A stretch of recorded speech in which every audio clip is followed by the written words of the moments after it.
पाकिस्तानला धुदू धुतल्यानंतर पाकिस्तानी पंतप्रधान शहबाज शरीफांनी आताच वेगळाच सूर आळवायला सुरुवात केली।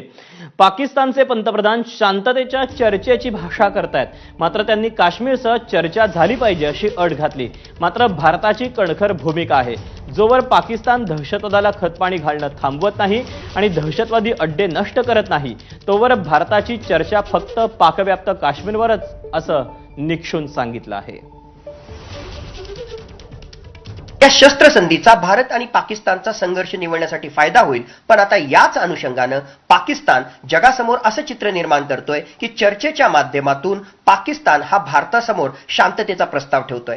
खरी परिस्थिती तर अशी आहे की आज घडीला पाकिस्तान समोर दुसरा कुठलाच पर्याय नाही। भारताने ज्या प्रकारे जबरदस्त आक्रमक लष्करी कारवाई केली, त्याच्यापुढे पाकिस्तान समोर कुठलाच पर्याय उपलब्ध नाही।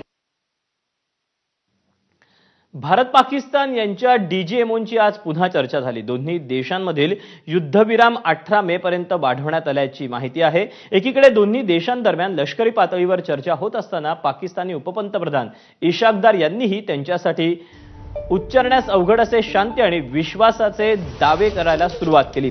मात्र पाकिस्ताननेही कितीही शांतीचे झेंडे मिरवले तरी पाकचं शेपूट हे वाकडं ते वाकडंच राहणार।